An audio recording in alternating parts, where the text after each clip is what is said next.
This is what daily life for an enslaved person in Virginia was like. What was daily life really like for an enslaved person in Virginia? It's a story often left in the shadows, filled with hardship, endurance, and quiet strength. Today, we're shedding light on the overlooked realities and remarkable resilience of those who lived through it. From grueling fieldwork to skilled trades, let's uncover the complex lives of enslaved Virginians, starting with labor beyond the fields. Hi everyone, it's me from Past Not Past, and I've got a quick update. This channel's having some tech issues, so we'll only post here once or twice a week. But good news. We've launched a brand new channel where we're now uploading 1 to 3 videos every day, full of the same nostalgic stories you love. Check out the link below, hit subscribe, and let's keep the memories alive, together. Diverse labor beyond the fields. When most people think about slavery, the first image that comes to mind is endless rows of cotton fields under a scorching sun. And while that was true in many parts of the South, life for enslaved people in Virginia was often much more complex and more varied than that. Sure, plantation fields were a big part of it, but enslaved labor stretched far beyond those fences. In fact, once the transatlantic slave trade ended in 1808, enslaved people became even more essential in every corner of Virginia's economy. Picture the busy docks of a Virginia port. Enslaved men were hauling crates, unloading cargo, and working long days in the shipyards. Others stood knee-deep in the fishery, gutting and cleaning the day's catch for processing. Now shift the scene inland. Here, enslaved workers were sweating inside hot, noisy factories, rolling tobacco leaves, packaging goods, or preparing raw materials. Some were assigned to move produce from rural farms to the markets, acting as the unacknowledged muscle behind trade and transportation across the region. But it didn't stop there. Enslaved people were also skilled craftsmen. Many became expert coopers. Those are the folks who made barrels, which were absolutely essential for storing everything from flour and fish to whiskey and nails. Others were trained in tanning hides, making leather goods, or producing essentials like candles, soap, and textiles. These weren't easy jobs. They took time, precision, and strength. But the people forced into these roles didn't get to enjoy the benefits of their skills. Their talents were used to build someone else's wealth. So, yes, the image of fieldwork is powerful, but to understand the full truth, we need to see the bigger picture. Enslaved Virginians kept entire industries moving. Factories, ports, workshops, farms, and markets. And they did it all without freedom, recognition, or reward. Their labor was everywhere. It built the economy even though they were denied any part of it. The social hierarchy within enslaved communities. Now here's something that might surprise you. Even within the brutal system of slavery, there was a social order, an unwritten hierarchy among the enslaved themselves. This hierarchy didn't offer real power, but it did shape daily life, status, and survival. At the top were house servants, those who worked inside the main house as cooks, maids, butlers, or nurses.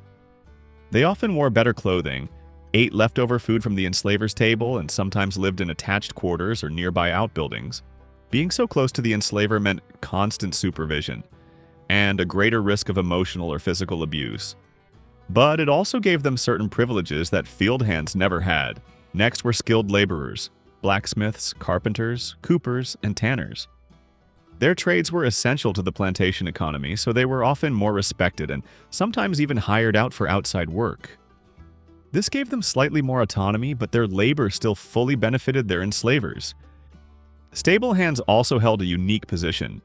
Virginians took great pride in their horses and carriages, so those who cared for them were often trusted and occasionally granted special treatment, like sleeping in the stables rather than the overcrowded slave quarters. At the bottom were the field hands. They did the grueling labor of planting, weeding, and harvesting, working sunrise to sunset with little rest, poor housing, and the harshest punishment. This social order didn't change the fact that all were enslaved, but it did impact how people lived, how they were treated, and how they navigated the harsh reality of life on a plantation. Despite these divisions, enslaved communities often found ways to support one another, sharing food, stories, and quiet resistance that kept their dignity alive. Life in the slave quarters. Work, food, and resistance. Let's take a step back from the fields and the workshops. What was daily life like when the workday was finally over? Back in the slave quarters? Well, to put it plainly, it was harsh. Cramped cabins, leaky roofs, dirt floors, and barely any privacy. These were the living conditions for most enslaved families in Virginia. On larger plantations like Thomas Jefferson's Monticello or George Washington's Mount Vernon, there were separate farms and work sites spread out over thousands of acres. That meant the quarters were scattered too, often grouped in clusters far from the main house. Most cabins were built from logs or rough timber with just one room for an entire family. There was no insulation, barely any furniture, and in winter, staying warm meant huddling around a small fire with smoke filling the room. It wasn't just uncomfortable, it was dangerous. As for food, breakfast usually came early in the morning, often just a bit of cornmeal or leftover scraps from the previous day. Enslaved workers would sometimes carry part of that meal into the fields and eat on the go whenever they could steal a quiet moment. The second meal, if they got one, didn't come until mid-afternoon. Hunger was a constant companion. But even in these conditions, enslaved people found ways to build community, share stories, and resist. Some resistance was quiet, like working slowly on purpose, pretending not to understand orders or breaking tools. These small acts of defiance were ways to reclaim just a sliver of control in an otherwise powerless situation. And then there were the bigger forms of resistance. Some enslaved people risked everything to escape. Others plotted revolts or spread forbidden news and ideas from one plantation to the next. That took bravery. It took hope. Even archaeologists have found surprising evidence of life in these quarters. Things like coins from Britain, Spain, and early America. That suggests some enslaved workers managed to earn tiny bits of money, maybe from side jobs or as rewards. It wasn't much, but it's proof that these folks found ways to survive, adapt, and hold on to their humanity no matter how brutal the system around them was. The slave quarters were designed to isolate, control, and break spirits. But within those cramped, rough cabins, enslaved families found ways to connect. They built communities, passed down culture, and nurtured strength that couldn't be taken from them. This part of history is not only about suffering, it's also a testament to human resilience, to the will to endure and the courage to remember. What do you think about life in a slave quarter? Share in the comments. Plantation economy and the hiring out system. Now let's talk about something that really shaped the daily experience of enslaved people in Virginia: the plantation economy and what was known as the hiring out system. Plantations were everywhere in Virginia. Some were huge operations, practically self-sufficient communities that grew their own food, made their own goods, and relied on dozens, or even hundreds, of enslaved workers to keep everything running. The wealthiest enslavers didn't just grow crops. They built entire economies out of forced labor. But not everyone owned land that big. Smaller farms, often family-run, couldn't afford to keep enslaved people year-round. So what did they do? They rented them. Yes, enslaved people were hired out like tools or equipment. Bigger plantations would lease out workers during busy times, especially during planting and harvest seasons. Sometimes the payment came in cash, but other times it might be a portion of the crop, livestock, or other goods. It all depended on what could be traded. For the enslaved person, this system meant even more instability. Imagine being sent off to live and work with strangers for months at a time. No control over where you went, who you worked for, or how you'd be treated. And when the season was over, you were sent back to your original plantation, until it happened again. This wasn't just a side hustle for enslavers, it was big business. Wealth in Virginia wasn't just measured in acres of land, it was also measured in how many people you owned. And when money was tight, rather than selling an enslaved person outright, some enslavers made steady profits by hiring them out again and again. But here's the cruel twist: even when an enslaved person did hard labor for someone else, every penny earned still went into the enslaver's pocket. In rare cases, a small portion might be given to the enslaved individual. But most of the time, nothing. This system kept enslaved people constantly moving, constantly vulnerable, and always under someone else's control. Yet somehow they adapted. They learned new trades. They survived the disruptions, and they held on to what they could: family, faith, and the hope that something better was possible. Urban slavery and the rise of self-hire. When we think about slavery, we usually imagine it happening out in the countryside on wide, sprawling plantations. But in Virginia, especially as cities like Richmond began to grow, slavery didn't just stay rural. It moved right into the heart of the city. Urban slavery worked a bit differently. In towns and cities, enslaved people weren't out in the fields. They were in tobacco factories, iron foundries, warehouses, and workshops.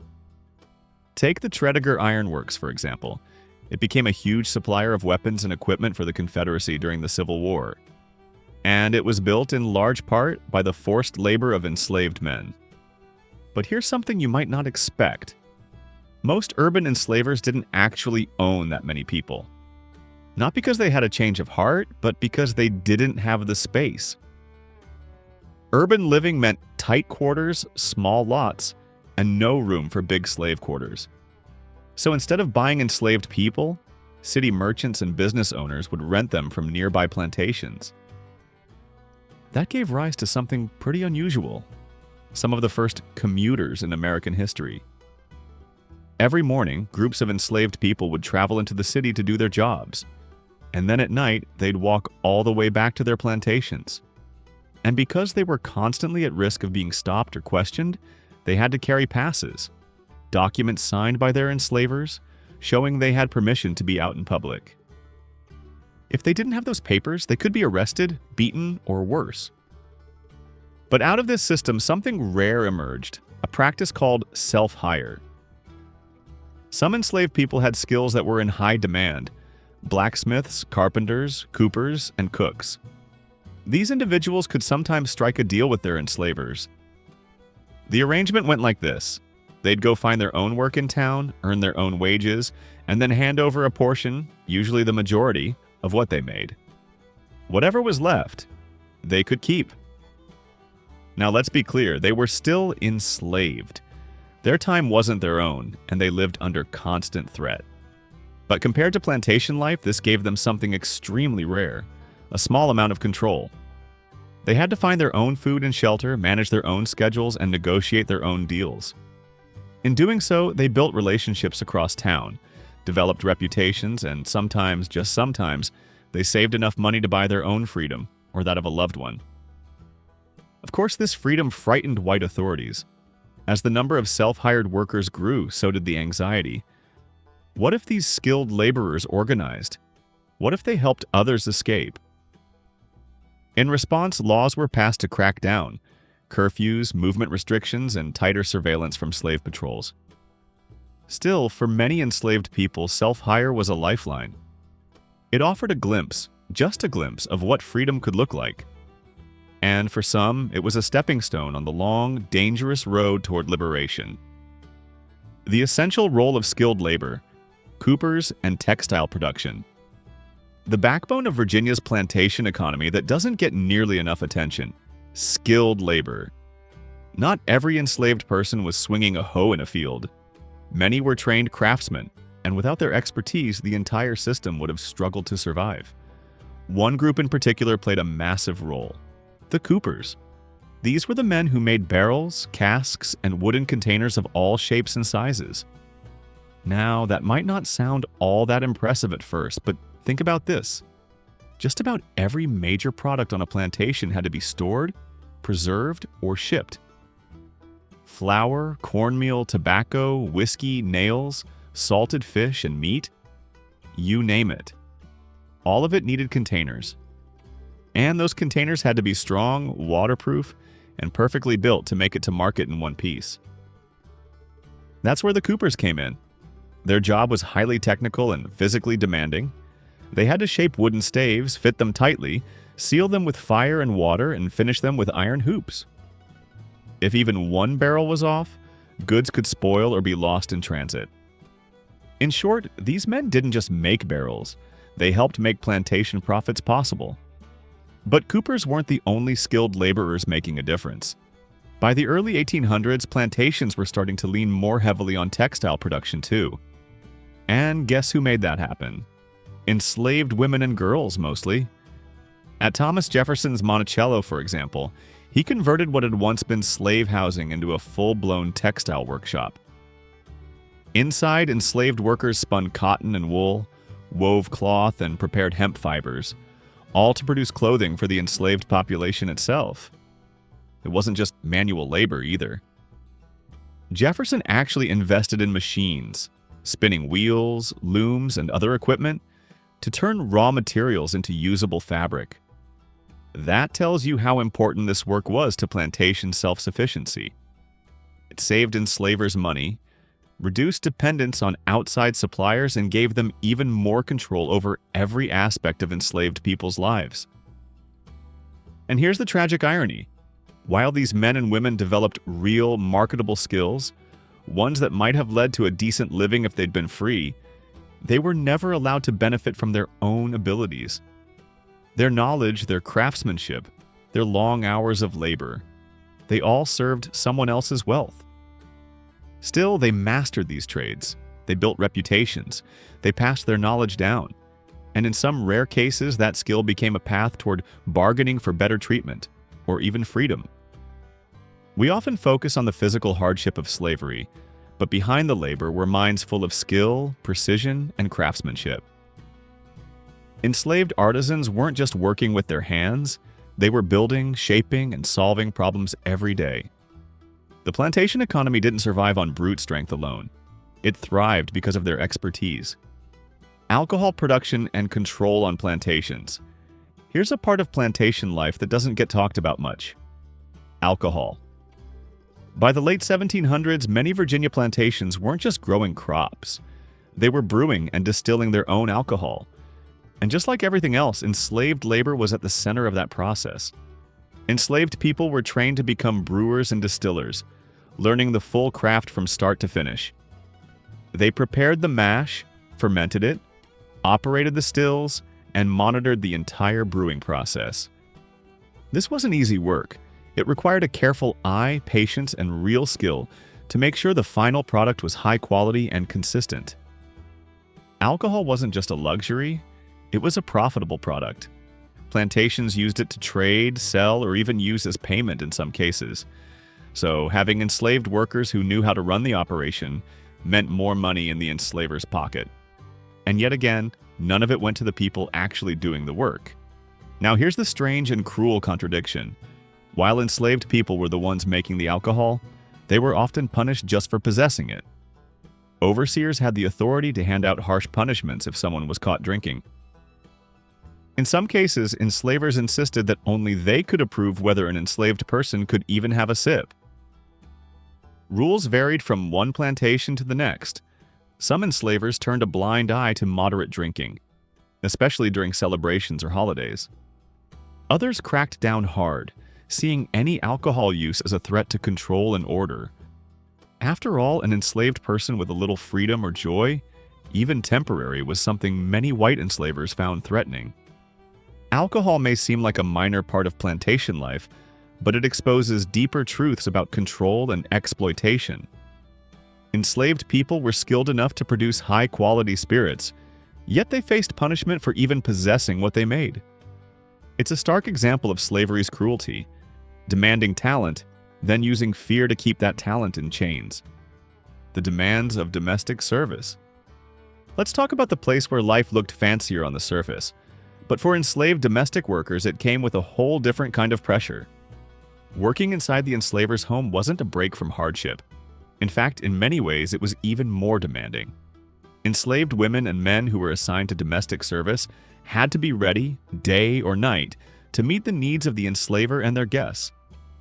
There was no off switch. If the household was awake, you were expected to be too. Laundering was one of the biggest, most exhausting tasks. Most plantation laundries were tucked away in outbuildings near the main house. That's where enslaved women, often alone or with just a few others, spent long hours scrubbing clothes, linens, tablecloths, anything and everything. There were no washing machines, no detergents, just hot water, lye soap, heavy wooden washboards, and raw effort. And once the washing was done, the clothes had to be dried, ironed, folded, and sometimes mended before being returned. It wasn't glamorous work, but it was essential. The enslavers expected everything to be spotless, pressed, and perfect. Domestic workers also served meals, cleaned rooms, made beds, polished silver, and cared for children. Some were even required to travel with the family when they went on trips, which meant being pulled away from their own loved ones for days, sometimes weeks at a time. No warning, no choice. And even though the work wasn't always as physically grueling as field labor, it was emotionally exhausting. House servants lived under constant watch, just steps away from the people who held total control over them. That proximity meant quicker punishment, tighter restrictions, and in many cases, a greater risk of exploitation. Sadly, enslaved women working in domestic service were especially vulnerable. Being inside the house didn't protect them. It often put them closer to danger. Many were subjected to physical and sexual abuse, and because of the brutal imbalance of power, there was little they could do to defend themselves or speak out. Domestic work might have seemed more polished from the outside, but it came with its own kind of burden. Enslaved workers in the household were expected to serve without pause, often under intense emotional pressure and constant supervision. Even the smallest moment of rest could be punished. Behind the clean floors and fine dishes was a life of relentless, invisible labor. Literacy, religion, and the suppression of education. In the early days of Virginia's history, religion wasn't just something you practiced on Sundays. It played a huge role in shaping how people thought about education, including the education of enslaved people. For some members of Virginia's elite, especially those influenced by Christian values, there was this idea that teaching enslaved people to read, just at a basic level, was actually a moral duty. The thinking was if enslaved individuals could read the Bible, they could learn religious principles like obedience, humility, and patience. At places like the College of William and Mary, religious instruction and literacy were sometimes even taught side by side. But that fragile tolerance didn't last. Everything changed in 1831 with the Nat Turner Rebellion. Turner was a literate, deeply religious enslaved preacher in Southampton County. One night, he led an uprising that shook Virginia to its core. The rebellion involved both enslaved and free black individuals, and in the chaos, around 60 white people were killed, including women, children, and even some enslaved domestic workers who had remained loyal to their enslavers. The revolt was quickly crushed by the Virginia militia and even the U.S. Navy. But the aftermath? That was devastating for any enslaved person who still held hope for education. The rebellion sent shockwaves through the South. White enslavers were terrified, and suddenly the same people who once saw literacy as a way to teach religion now saw it as a threat, a dangerous tool that could inspire rebellion, spread secret messages, and give enslaved people access to ideas they weren't supposed to have. In response, Virginia passed strict new laws.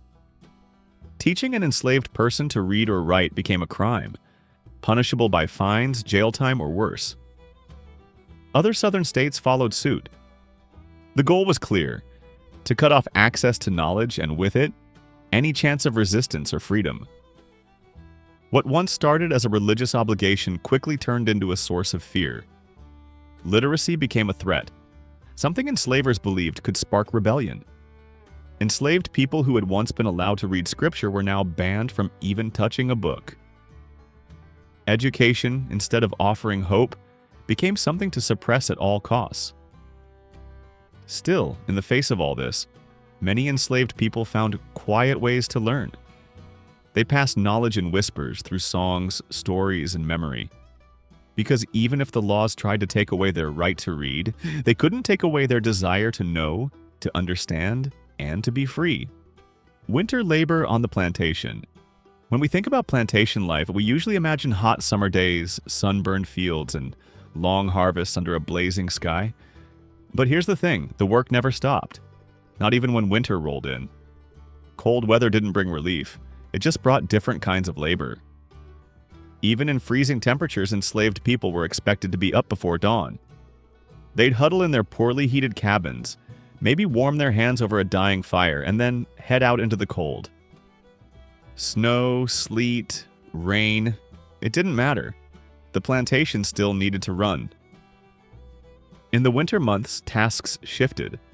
Instead of planting or picking crops, enslaved workers might be clearing land, repairing fences, tending livestock, or processing goods like tobacco and grains for market. Others chopped wood, hauled water, or fixed buildings damaged by the weather. There was always something to do, and it all had to be done under harsh conditions. One powerful example comes from George Washington's Mount Vernon. Just days before his death in December 1799, Washington got up early, despite a sore throat, and rode out on horseback in the middle of a sleet storm to inspect his farm. That image of a former president braving the cold to check on operations reminds us of just how demanding plantation life was, year-round.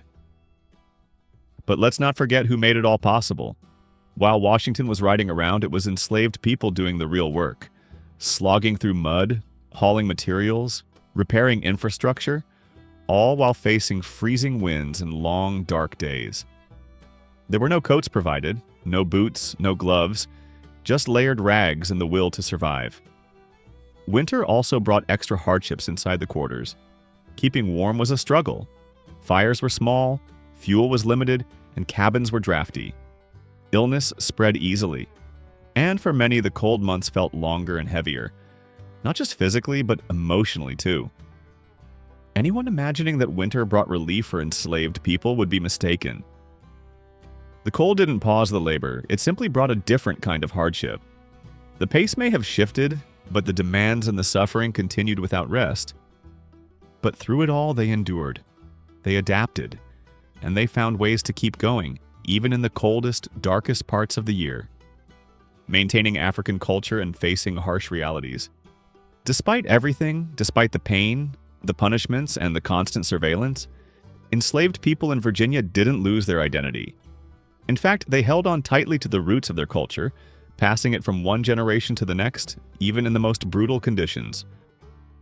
Oral traditions, keeping memories alive. Even without books or formal schooling, enslaved people in Virginia found powerful ways to keep their culture alive. Through stories, songs, and shared memories, they passed down the traditions of their African roots. Every night around fires or inside crowded cabins, elders told folktales that taught lessons and kept heritage alive. Songs, especially spirituals, carried double meanings. They spoke of faith on the surface, but underneath they whispered of escape, survival, and freedom. These oral traditions connected generations, gave people hope, and preserved identity in a world designed to erase it.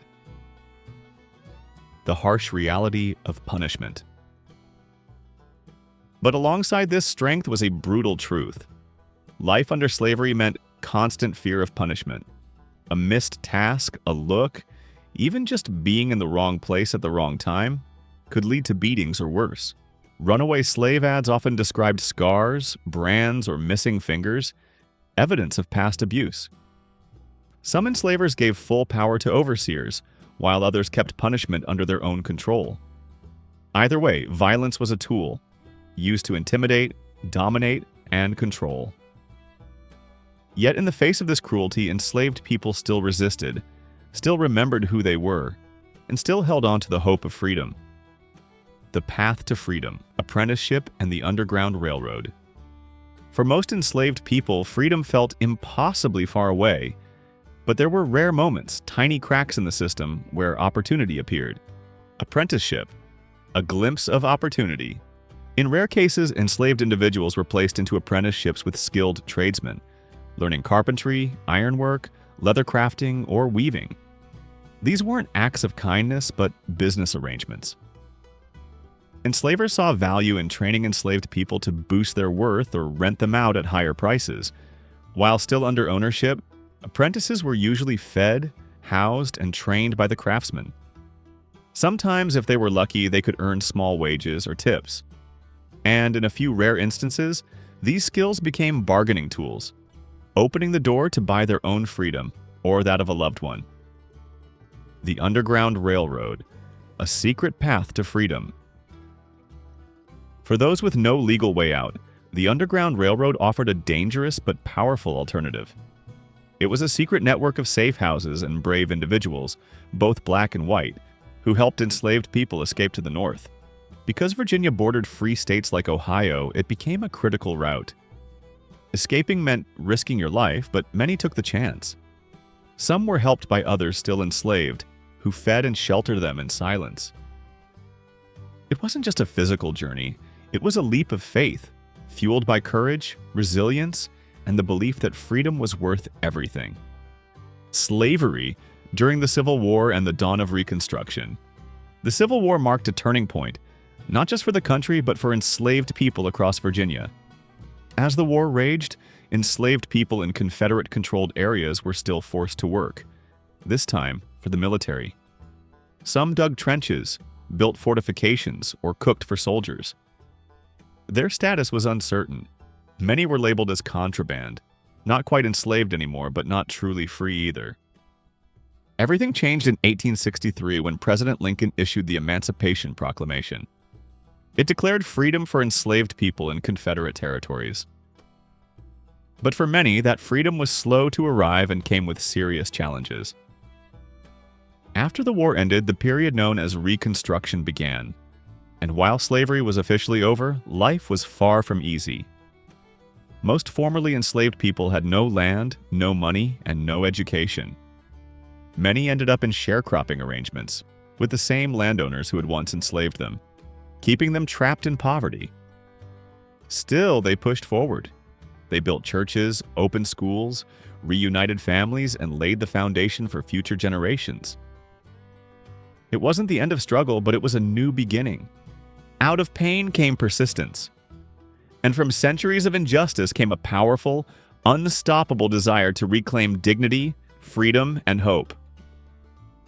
Their days were filled with pain and perseverance, but also quiet strength and unbreakable spirit.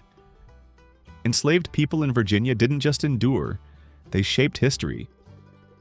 The horrific truth about breeding farms. During slavery, long before the words liberty and freedom echoed through the halls of America, there was another story unfolding, one written in chains and heartbreak, across cotton fields and inside hidden breeding farms. In these shadowed places, entire generations were shaped by suffering and the fight to hold on to hope. Today, we're opening the pages of that past, not just to remember the suffering, but to honor the resilience and humanity at the heart of these stories. Let us join together. The mechanism that magnified misery, Eli Whitney's cotton gin. Before we dive into the horrors of breeding farms or the long days under the cotton sun, let's rewind to the moment everything changed. The day a single invention cranked up the misery for millions. Picture this. America in the late 1700s, cotton fields as far as the eye can see, and an endless struggle to pull sticky seeds out of fluffy white cotton by hand. It was backbreaking work, slow and brutal, until Eli Whitney walked onto the scene. Whitney, a young man with big dreams, came up with the cotton gin in 1793. It was simple, a box of wood and wire that could clean cotton 50 times faster than a person ever could. Suddenly, fields that once seemed impossible to profit from became gold mines overnight. That little machine lit a fire under the Southern economy and set off a new kind of land rush. Cotton was everywhere. Fortunes were made. But behind all that money was a darker cost. Here's the gut punch. The cotton gin wasn't a shortcut to less labor. It was the opposite. The faster you could process cotton, the more hands you needed to plant, pick, and haul it. Demand for enslaved people skyrocketed. Slave ships kept coming, and the trade got even bigger. What was supposed to be a tool for progress just poured fuel on the fire of human suffering. Even Frederick Douglass, the famous abolitionist who survived slavery, saw it for what it was. The white man's power to enslave the black man grew out of the very progress of the nation. Whitney's invention meant that misery multiplied. Every boll of cotton was soaked in sweat, tears, and pain. The cotton gin's arrival wasn't just a leap in technology, it was the spark that set everything in motion. Fields spread like wildfire, fortunes were made overnight, but beneath that booming economy, something far more troubling was growing. With every bale of cotton, the lines between progress and pain blurred just a little more. This machine promised prosperity, but for countless people it delivered only hardship and heartbreak. And as the South chased its white gold, a new and even darker chapter was quietly beginning to unfold, one where families, futures, and the very fabric of society would be reshaped in ways that still haunt us today. Sowing Shadows, the dark harvest of slave breeding in America. Step away from the whir of the cotton gin, and you'll find yourself in the shadowy corners of America's history, where the search for profit led to a kind of cruelty few want to imagine. As the South's hunger for white gold exploded, the demand for enslaved labor became relentless. And when importing new slaves from Africa was outlawed, a chilling new chapter began. The calculated breeding of enslaved people, right here on American soil. Picture this. Families who'd already lost their freedom now face the threat of losing each other at any moment. Enslaved women and men weren't just forced to work. They were forced to produce children, who were then counted not as blessings, but as property and future labor. A child's birth was not celebrated for joy, but for value on an auction block. Some slaveholders kept detailed records, tracking lineages and pregnancies as if building their own stock, deciding who could marry, who could not, and who would be separated forever. Certain regions, especially Virginia, became infamous for this grim industry. Large plantations and even jails like Lumpkins in Richmond turned into hubs where people were bought, sold, and bred like livestock. Owners justified these actions with cold calculations, seeing human lives as mere numbers in their growing empires. Even when parents pleaded to stay with their children, most pleas fell on deaf ears. But through all of this, the spirit of resistance never fully broke. Stories survive of mothers doing everything possible to protect their children, of families forging secret bonds, and of enslaved people clinging fiercely to their humanity, even as it was stripped away day after day. Their pain, their courage, and their love echo across generations, a silent, powerful reminder of the cost of unchecked greed. As cotton continued to rule the South, the horrors of slave breeding became an open secret, fueling a legacy of heartbreak and injustice that lingered long after the last auction closed its doors. And with each new season, these shadows only grew deeper, forever shaping the American landscape and the families whose histories were written in chains. Echoes of home, unbroken spirits, and shackled times. Imagine the sun sinking behind the cotton fields, the heat of the day fading, and a rare hush settling over the plantation. This was the one moment when enslaved people could try to reclaim a sliver of themselves, sharing quiet words, songs, or stories after endless hours of grueling work. Even in the darkest conditions, the human spirit has a way of reaching for hope, and that hope took root in these stolen moments. For those torn from their homelands and families, memory was a lifeline. Some elders whispered African folk tales by candlelight, their words wrapping children in a sense of identity that no overseer could take away.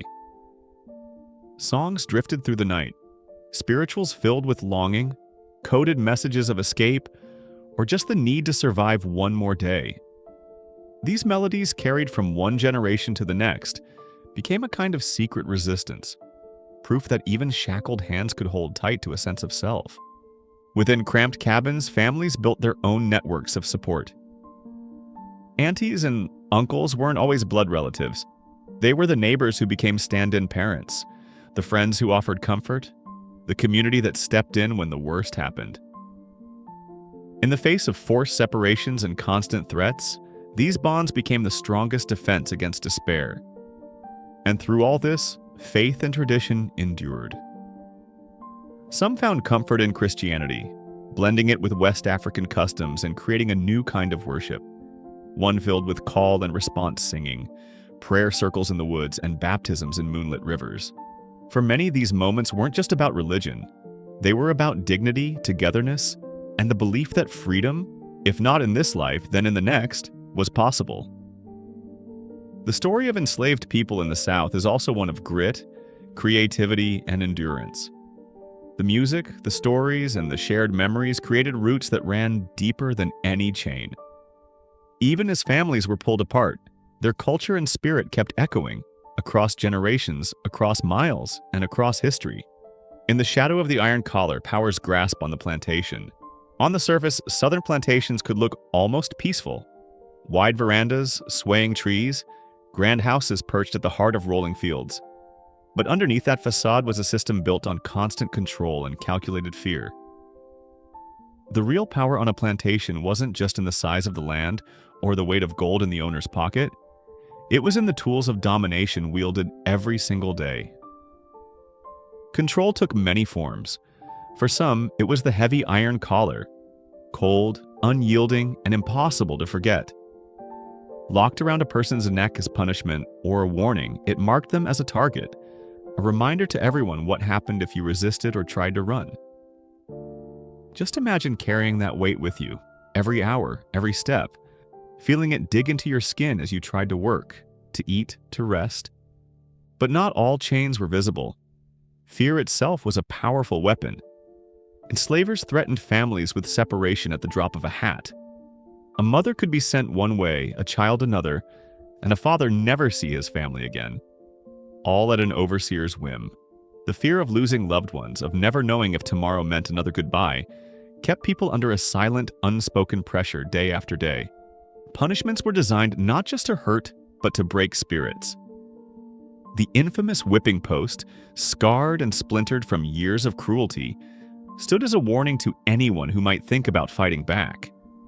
But even in the face of brutality, people found strength. Stories of survivors like Gordon, whose scarred back became a rallying image for abolition, show that even pain could spark courage and resistance. And still, the oppression ran deeper. Enslavers used religion to justify their actions, twisting Bible verses to claim their power was divinely given. But in quiet corners under cover of night, those they oppressed reclaimed faith as a source of comfort and hope, fueling resistance in ways overseers could never truly touch. Every day on the plantation, people endured more than physical hardship. They bore the weight of psychological battles, fighting for dignity in a system designed to strip it away. Thank you for watching. To continue with more content, comment 1 to let us know you're still following. When white gold ruled the land, the dominance of King Cotton. There was a time in America when a single crop had the power to change everything. Cotton wasn't just a plant in the ground, it was the beating heart of the South, a force so strong people called it King Cotton. And for good reason. This fluffy white fiber turned sleepy towns into booming ports, fueled fortunes on both sides of the Atlantic, and locked an entire region into a brutal system of forced labor. The real explosion began not in the cotton fields, but inside the humming, smoke-filled textile mills of industrial England. The world's appetite for cotton soared, and southern planters saw their chance. They turned land into endless waves of white loading ships at Charleston, Mobile, and New Orleans, until those ports buzzed with non-stop action. Cotton wasn't just an American staple, it was a global obsession.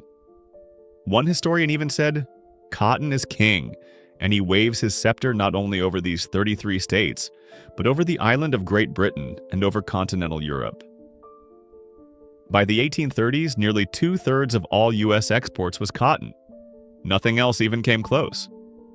But all that prosperity came at a devastating cost. The South's newfound power rested on the backs of enslaved people. The more cotton the world wanted, the more hands were needed to plant, pick, and process it.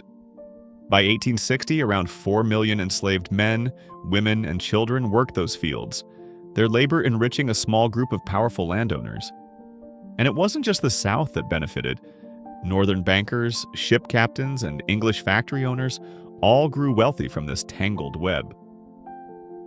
Cotton fever swept through the countryside. New towns proudly named themselves Cottonwood, Cottondale, and Cotton Plant. There's even a story of a southern planter who, when questioned about the region's reliance on the crop, pulled a single cotton seed from his pocket and said, "Sir, In this seed lies more power than in all the crowns of Europe. That kind of confidence and that kind of ambition drove the rise of King Cotton. Yet as fields multiplied and profits soared, the chains of slavery grew heavier. What started as a plant in the soil became a force no one could ignore. King Cotton didn't just rule the land. It ruled the lives, the laws, and the very soul of the South. Did anything about the hard truths of plantation life change your understanding of this history? In the shadow of white gold, lives lived beneath the cotton sun. Morning didn't start with a gentle sunrise for those enslaved on the sprawling cotton plantations of the South. Before the first light crept over the horizon, the cotton fields were already calling. The southern air hung heavy, and there was no gentle start to the day, just the sharp sound of an overseer's shout, a signal that another backbreaking shift was about to begin.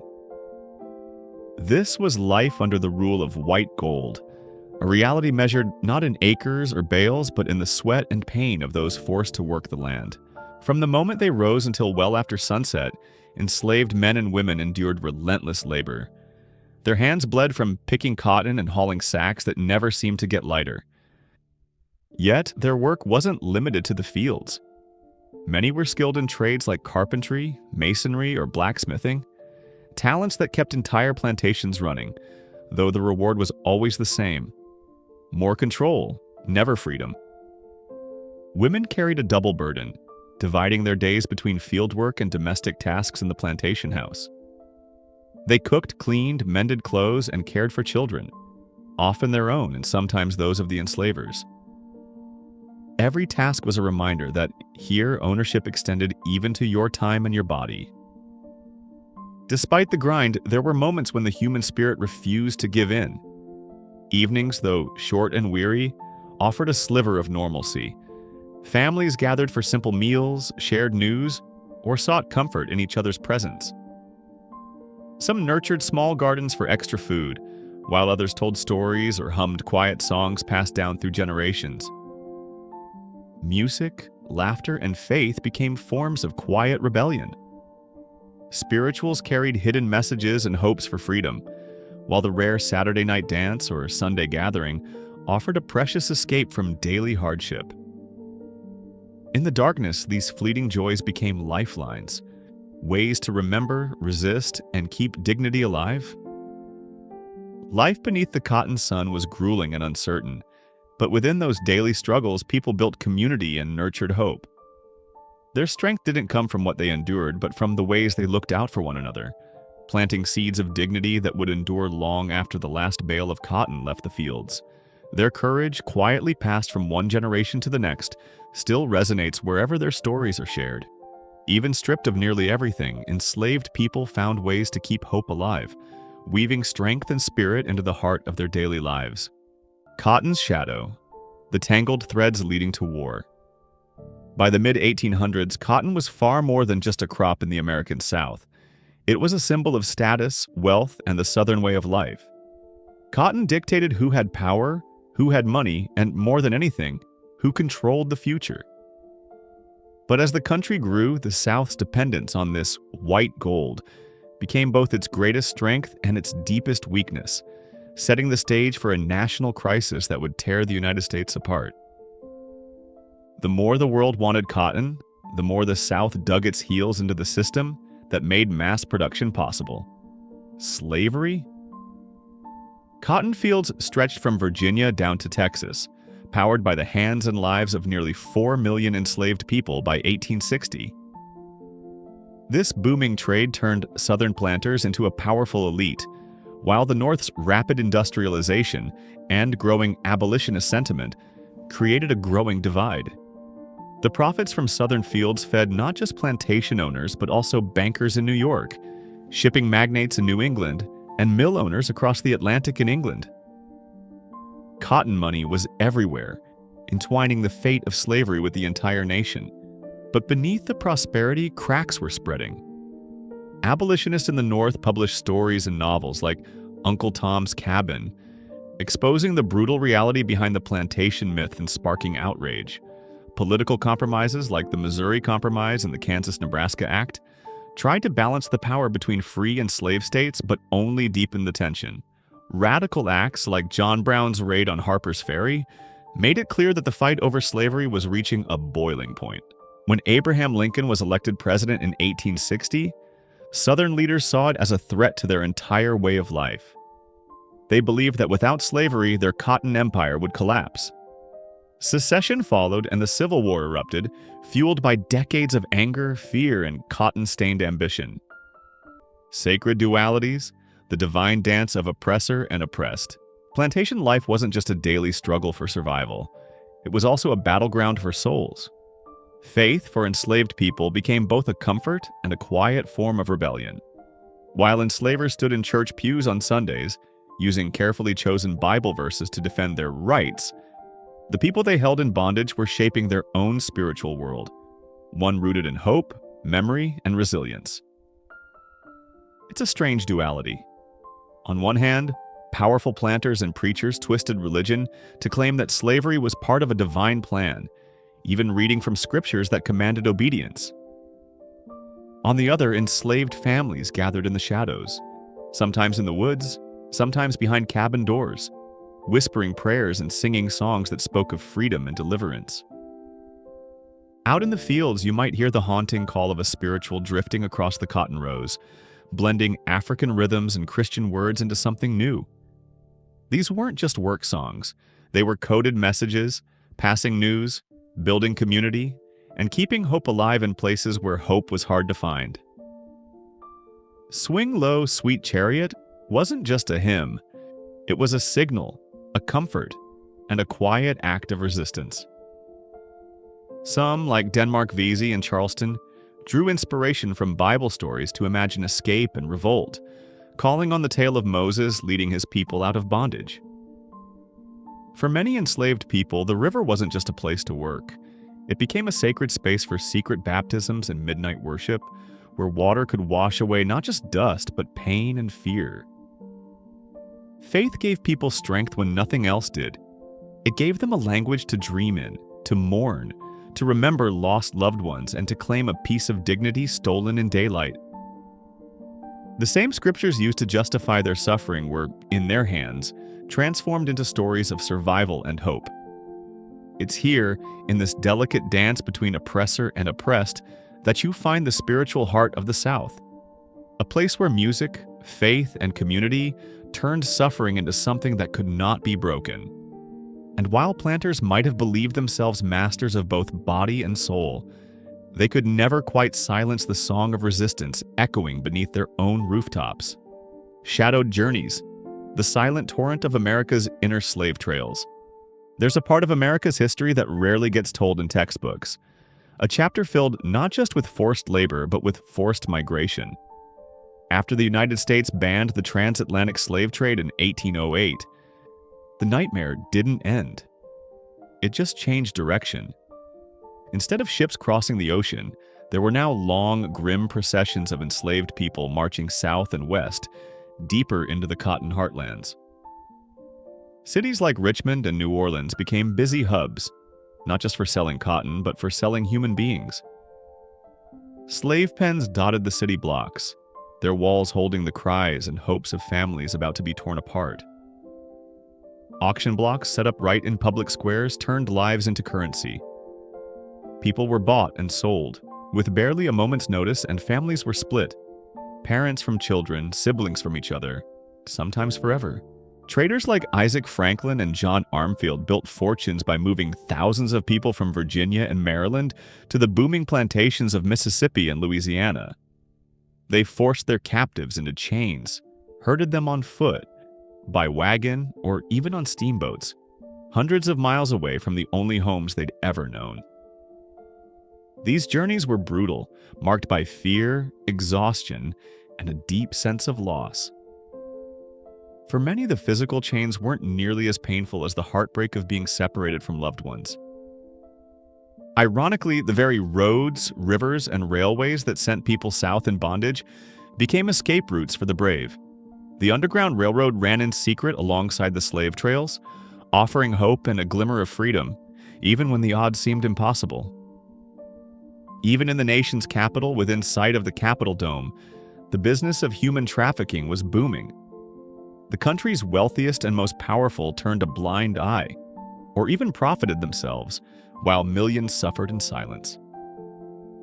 But through it all, those forced marches didn't only carry sorrow, they also carried stories, songs, and memories. Despite the pain, enslaved people found ways to hold on to each other, to resist, to survive, and to keep the dream of freedom alive, even as the shadow of slavery stretched from coast to coast. The ripple effects of the domestic slave trade reached every corner of the economy. Banks in the North and South alike handed out loans using enslaved people as collateral, treating human lives as financial assets. Insurance companies went a step further, selling policies on the lives of enslaved workers, profiting from their labor and their loss. With each transaction, slavery became even more deeply woven into the fabric of America's financial system, making it not just a Southern institution, but a national one. Silk and iron, the dual threads of enslaved women on cotton plantations. The lives of enslaved women on cotton plantations were a complex tapestry woven from threads of both silk and iron. This is one of endurance and contradiction, a blend of unimaginable hardship and quiet resilience. These women weren't just field hands, they were mothers, caregivers, cooks, seamstresses, and survivors, carrying an emotional weight that was heavier than any cotton sack. Before sunrise, women joined men in the fields, their fingers moving quickly through prickly cotton plants under the relentless southern sun. Their work didn't end with the harvest. After dark, they returned to plantation houses where they cooked for both their own families and their enslavers, cleaned, mended clothing, and looked after the enslavers' children.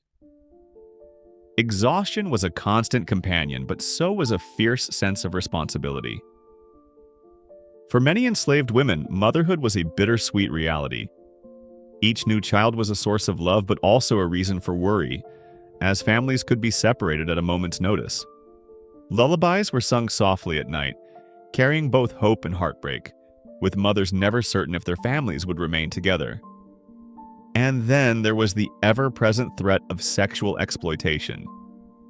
Stories like that of Harriet Jacobs, who spent years hiding in an attic to escape her enslavers' advances, reveal the impossible choices enslaved women faced just to protect their dignity.